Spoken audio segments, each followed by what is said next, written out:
Welcome to Artistic Introvert, the space where we go beyond the music to explore the quiet corners of creativity, the stories behind the spotlight, and the real lives of artists who think you know. Today's guest, Kash Addison, artist with grit, heart, and a voice that's not afraid to stir the silence. He got a project on the way called what? Everybody Hates Kash.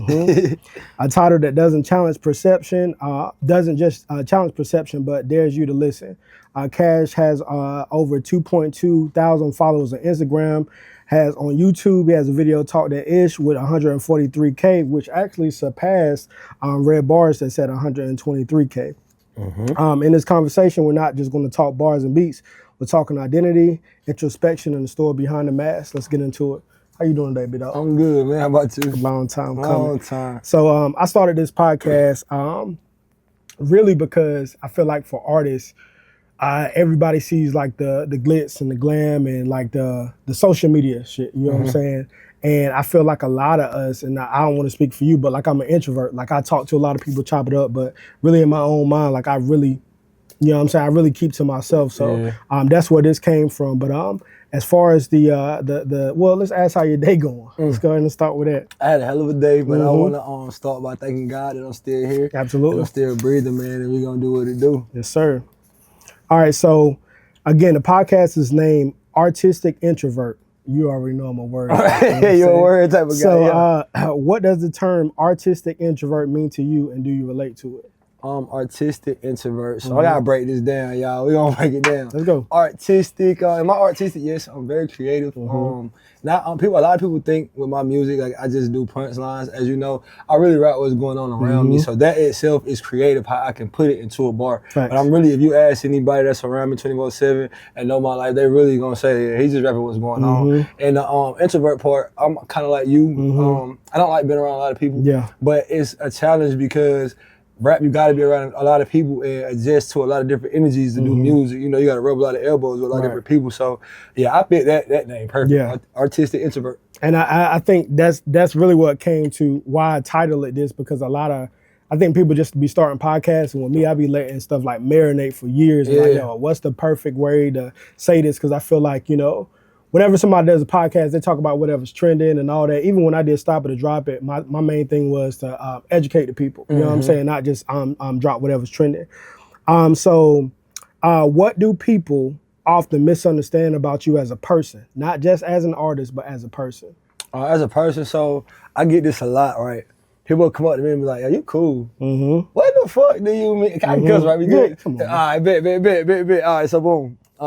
People come up to me and be like, "Oh, you cooler than I thought. Like, I thought you would be more aggressive, man." And I be telling people all the time, like, yeah, I rap gangster music, I'm around gangsters, whatever you want to say it, but you don't gotta carry yourself like that. Facts. So people, that's a big misunderstanding. I mean, people think I act like what they hear from my music, bro. I'm cool. They think what they hear in your music, that's you 24/7. No. You know, I be you trying wake to get up away and from eat cereal with my you know pistol clip. No, nigga, I don't do that. I like the same stuff y'all like doing, nigga. But see, a lot of people have a problem identifying themselves and knowing who they are. I know who I am, so I don't have to hold myself and carry myself. I'm mad. Man, no, nigga, I'll do the same thing that the same person that's mad at the time would do. I'm just gonna have fun. I'm gonna enjoy my life. So yeah, that's what it is. So speaking of that, how do you recharge creatively? Like, are you more productive like in solitude or like around people? Solitude for sure. Like my best recording process is by myself, and I like to cut all the lights off, just the lights from the computer and stuff showing. So like, it just put me in a space. Like I don't care if I mess up. I don't care if I try a different sound. Like I like being alone. That's for sure. That makes sense. Yeah. Let me see. What's something that you're passionate about outside of music that fans might not know? I'm passionate about seeing my sons succeed, and I got a daughter too. But it's really more heavier me with my sons because of the life that I live and the where I'm at right now in life. I feel like I fail if my sons grow up and do the same exact footsteps. So I'm passionate about music, but if you ask me, like that's why some of y'all see me. I never missed some of my son's games since first year playing football. I'm coaching the team because it's like really important to me just to make sure they don't live the same like that. So I think that burden goes down to a lot of us, like where we want to do everything our dad never did. You feel what I'm saying? Like show up in so many different ways. Has fame or attention ever clashed with your personality or how you view yourself? So yeah and no, right? Because sometimes people will tell me I don't view myself how everybody else view me. Like they be like, Kash, you Kash, bro. You can't do certain stuff that you do. And in my head, I'm a regular nigga, you feel me? So like, it clashed because people like, I remember one time when we was working together heavy in 2019, 2020, and you like, Kash, you need to be more reserved, you know? You don't need to do this, like, don't be so open to being around people. And I want to be around everybody because I'm not noticing that this is the fame, this is what they want. So it clashed with me a couple times, but I finally got it right now. Yeah, people treat you different. Like if they feel like, and it's one of those things that's hard to do because you're not trying to like fake or no shit like that, but it's more or less like, I'm gonna put it like this: if somebody feel like they can always reach out and touch you, like you're not special. It's not more important. It's not important. Yeah, they're gonna be like, Kash. I seen this nigga. He just left the crib. This the example you told me. You said, put it like this: if you out and you say everybody see you every day, and I'm like, they're gonna be used to seeing you. But if you go like 3 months without going out, and then you pop out on the scene, they're like, Kash, there you go. Okay, I see him working too. Now he only see you putting the face on the night. So yeah, bro. And that's how it's been for me. Like even if like it's an event or something, like you wouldn't even expect me to be there. Then when I pop out, people like, oh shit, there go Kelly, da da da. And it's more or less like I'm just selective with what I show up to. Like a lot of times I got to be motivated. Like I go out there and I really just go out there and I show support for you, but I put on like, you know, the media majors brand and stuff like that. Let's see. Do you have any rituals or private moments that help you stay grounded in your identity? Rituals, and it sounds crazy. I'm not, but like, you know, let's crazy, say prayers or, you know what I'm saying? Yeah, I'm gonna say it like this. Rituals, I don't like using that word, so I know I don't do rituals, but in the same sense, I pray. Yeah. And I started doing that more every morning. Like I ain't afraid to say I got close to God in these past couple years, you know. And I pray every morning, bro. Like even if I forget to pray, because I ain't even gonna make it seem like I get on my knees and pray every morning. But a prayer is just saying, waking up saying, thank you God for me breathing. You feel me? So if I forget to get on my knees, I pray. So that's not a ritual that has always been in my life or with music or with anything. But as of right now today, that's a ritual I try to incorporate in my routine. I think as you get older, you start realizing like how powerless you are. Like you honestly find this place where you realize like I really don't got control, right? So like even now, like I can have everything lined up, but if a plane just come out of nowhere and crash down, I have no control over that. So therefore, like like for me, I reach for a higher power, higher being. You feel what I'm saying? So like I do pray, and since I have started incorporating that into my lifestyle, bro, like it's so many different things that I felt like I could force a hustle in a place that I just couldn't, bro. You gotta have faith, man. I learned like just having faith alone itself will open up so many doors for you from the times you feel like you can't, like, cause I was on mine. I ain't like, I'll keep it real with my fans. I was down bad on my dick, you feel me? I was down bad, and only way I got out of that hole is talking to God. You feel me? Hands and knees, prayer. So I mean, like, that's my routine, bro. And more people need to be honest with that. I don't feel like we gotta put a disclaimer out there. Like I feel like with me, with my walk, like I would hide, like I talk to God, right? Because I might say shit or something. Like, but like you ain't gotta be holier than that. Nah, bro. you know what I'm saying? He gonna take you now. Don't use that as an excuse, but you know what I'm saying? Like you keep it moving like that. For sure. So we're gonna go to your creative process. What does your creative process look like when nobody's watching? Like how do you come up with whatever, like let's just say, I'll say even your biggest songs, right? If you take yourself and go back to that moment, what does that creative process look like? So you're gonna start with the drum board, how I did EBHK, cause that's more, I like that one because I did everything more so myself until you guys are hands on it. So my process with that one was, I'm gonna do my preferably draw, and like I said, I keep it real. I'm gonna smoke me some weed. I gotta get my mind stimulated. And I'm gonna pick a beat. So if I don't got an engineer I'm already locked in, a producer I'm already locked in with, then I'm on YouTube. But like I said, you taught me that you can go through and actually buy the same beats on YouTube that you're doing. So whether it might take me 2 hours, it might take me 3 hours, it might take me 5, the first song I click. But as long as it take, I make sure I find like at least 2 or 3 beats. But if I keep trying to find beats, I stop because this is like, I'm making an excuse. So I pick about 3, and out of that 3, I'm gonna go. And even if I, in the middle of the song, if I don't like the song, I just push myself through it. But that's pretty much it, bro. I just get my comfort zone. I like to be alone, like I stated earlier, lights off. I might have like an LED light on or something, but for real, just by myself, zoned out. I put my phone down because I'm ADHD. I get distracted fast. So easy. Phone call and take it out. We were chopping it up on the phone the other day, and it was like I was mastering one of your tracks, and then we had a conversation. And I didn't get back to that track probably till like later on that night. And it was just from my mind just going there. But I put mental blocks in place like that. Like I'd be like, nah, I ain't going. it's a pro and a con, because it'll be sometimes where it's like I don't respond back right away, but I also know if I respond and then the person respond, I'm gonna want to go into detail about my response. Yeah, so for sure. So, I be having to guard myself when it comes down to it.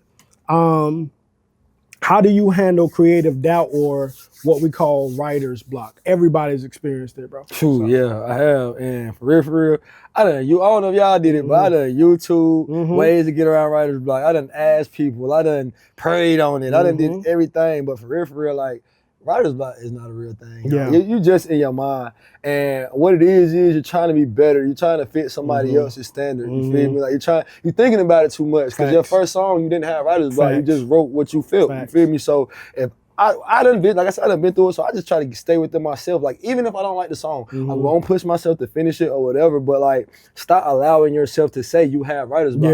What is that? That's like saying, I can't walk through this door. Nigga, walk through the door. You feel me? Like, you can write the song, bro. You just telling yourself that, and you put it, because your tongue is powerful, bro. So you telling yourself you got writer's block, you're not gonna be able to write a song. So just push through it, man. Keep going. I agree with you. I think sometimes when it comes down to artists finding these different blocks, is they're lacking experience. So it's been times where it'd be like a beat, or even just doing this, like recording people. Like, I do this over and over. We had this conversation not too long ago where it's like, bro, it's a different day, but I'm doing the exact same thing over and over. Repetition. Yeah, so you got to look for the beauty in those little small moments, like really like find out, all right, a question I get asked a lot is like, yo, what do you do when you record somebody trash?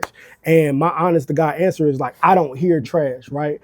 Because the thing about it is, it's jokative, but I'm like, yo, if everybody was perfect, there would be no need for me. There will be no need for me to record people. So when really it's the people that's like are working on building their stuff up, like I treat them with care, and I'm like, yo, I lock in with them, because to be honest with you, the better they get, the more they kind of lean on me. It's like, yo, they're not going anywhere. They're gonna know, like, you already know, bro. It's a resounding all around. If you've been to Kelly, you already know. Now it's some people that kind of come in and go out and they get the 1 hour, they trying to record 13 songs in an hour. Bro, there's so much I'm gonna be able to do. But however, I just have a certain standard that I try to live by, and that's what kind of keeps me locked in. Let me see. What's a song or a lyric of yours that felt the most vulnerable for you to write or release? For sure. Step For You. I did for my brother Lonely in Montana. You met him like one of the first times. I remember Montana. Yeah, one of the first times I really started coming wild. around. Wow, but it was, I love you dude though. But that was my that was a more vulnerable side for me. And the crazy thing is, like, I wrote that song, but I don't remember like it's just something that just came out. And I think you even remember when I recorded it, like I just floated through it, bro. So like, I really think bro was talking through me through that song. I don't know what happened. Like, the words just came out so easily. It's like I started the first word and then stopped writing until the last word came out. I want no bad space. That's the best songs right there. Yeah, and you see what it did. When people hear it, you connect to it. That's on my old tape, Richard 26. Richard 26. Step For You. That's what it is, man. All right. Let me see. How do you balance telling your truth with what your artist expects from you? So let's just say, I know we've been through different bouts where it's like you've wanted to, even me and you, we've bumped heads where it's like creatively, I'm like, yo, I know, all right, how can I put this without sounding like an asshole? You need to say yes. Be regular. Go ahead. No, because my thing was, I think for a minute, like you had this thing where you kept trying to do the same thing that you were already doing. And essentially what I was saying is, what got you where you are now is not going to get you where you want to go. You know what I'm saying? And so like, I feel like you were so caught into like catering to shit that after Red Bars happened, Jesus Christ, it was like everything that you wanted to do had to be something out of that. You know what I'm saying? And I'm like, bro, give these people a little bit more, because I feel like you were so locked into Kinston being your my main exactly your demographic, your target audience, and I was like, that's cool, they are. However, in order for you to grow, you have to continue to grow. You know what I'm saying? You can't keep doing what you're doing, and I feel like that's one of the things for like local legends. I'll say is, if you know, let's just say Kinston, you talk about up the hill, down the hill. That's gonna be stuff that they can relate. That's there.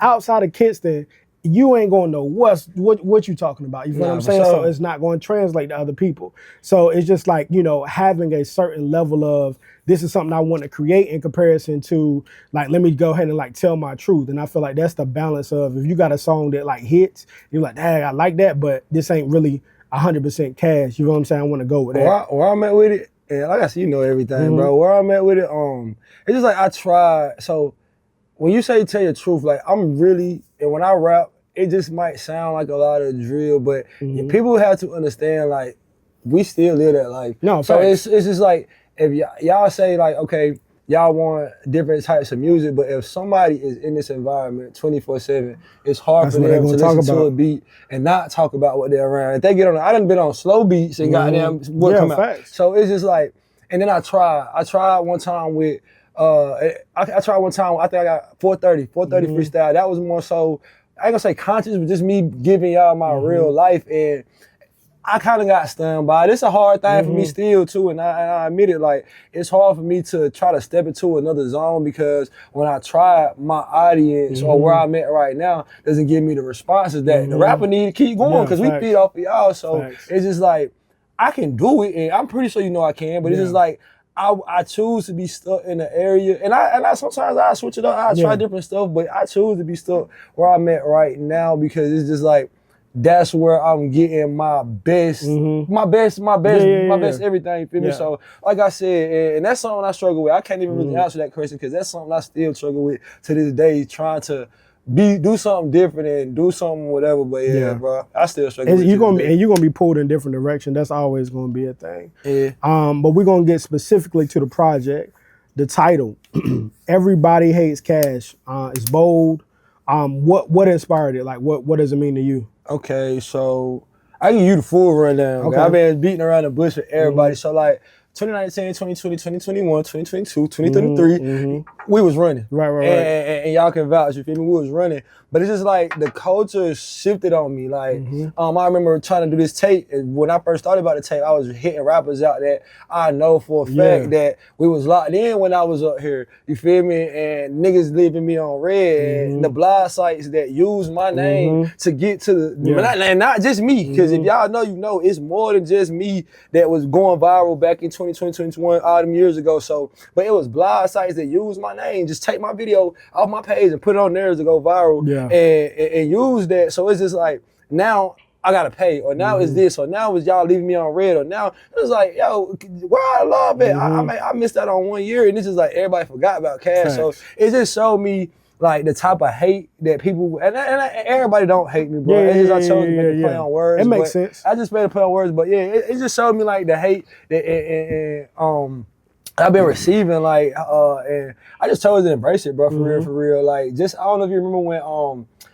Wayne dropped a song called Where's Wayne a long time ago. And he acted like he was missing. Everybody was like, Where's Wayne? Where's Wayne? Posting it. And he ended up dropping the song. So I kind of did something like that, bro. I just wanted to make a play on with where I'm at in my career right now and how I was up here. And I'm not scared to say that I started from the bottom and started back over. Like, so I'm just trying to build it back up, bro, make a play on the word. But everybody hate Kash coming soon. I rock with that.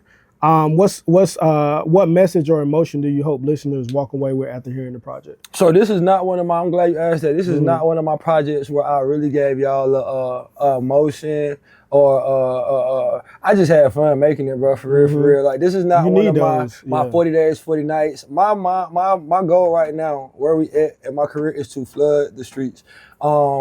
No matter where I'm dropping tapes, dropping singles. So whatever I'm creating, I'm gonna put it out and I'm gonna let y'all be the judge of it. So this is not one of my tapes where I'm going deep and I'm trying to, we just in tape mode. I'm gonna give y'all like 3 or 4 or 5 tapes this summer that's fun. Y'all can bounce with. We're gonna have some songs for the females, songs for the fellas, some trap songs. We got so much to just have fun, bro. We just gonna have fun with this. Like, I'm not really trying to do it with no code, no structure. Like, whatever song come to my head, if I like it, we gonna rock with it, we gonna put it out. Like, we flood the streets. No, I rock with that.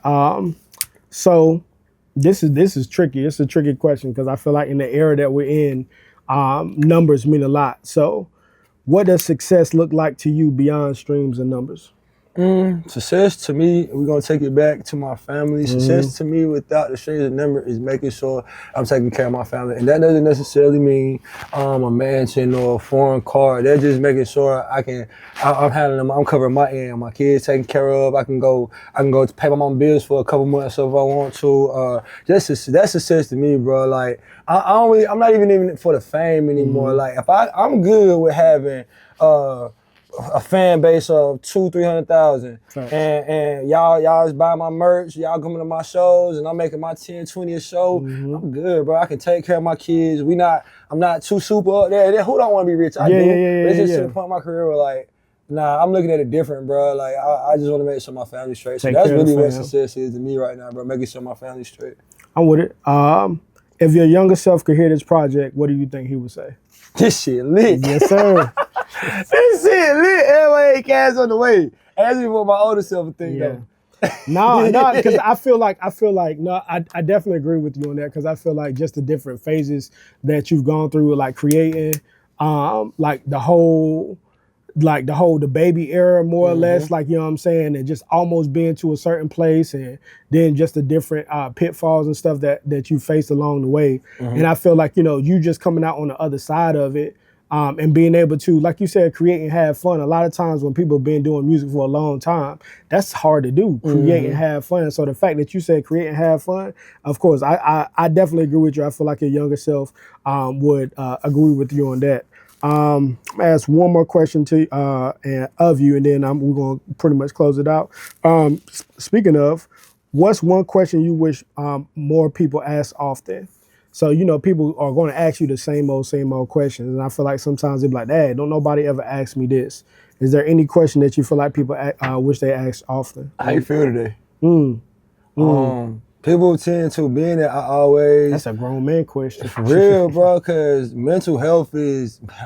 Boy, I done been through some stuff, y'all. So mental health awareness is like really important to me. I ain't gonna say I'm an advocate for it, but I'm for it, you feel me? Because like being in the position I've been all my life, before the music I was still popular. So it's just always expected for the popular person, like, hey, I got you today, or what you doing, or everybody always hit me up with something. Everybody always expected me to be here or make this party or make this event. But nobody, it's rare. I got a few, but nobody really say, hey, how you doing today? You need anything? Can I pay for your studio session today? You need help with this video? They can pull up to the video. They can get in the video. They can shot themselves out, but they never really ask, do I need anything? So, hey, everybody, hey, Kash on the way. Ask me, do I need anything? I agree with you on that. I feel that's something that I try to do often. Not even try to like pat myself on the back, but I try to do the things that I want done for me. So like whenever I want somebody to check in, like, you know, bro, you straight, you know what I'm saying? Like it's more or less like one of those, because sometimes my mama said, what did she say?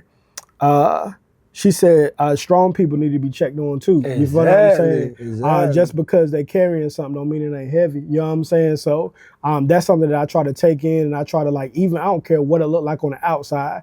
It might be a random message like, you straight, you good, or whatever. Even if I don't have anything necessarily to offer, because I've been in a place where I've put myself in a position, and I shouldn't have put myself in a position, because I offered something that I really didn't have to offer. You know what I'm saying?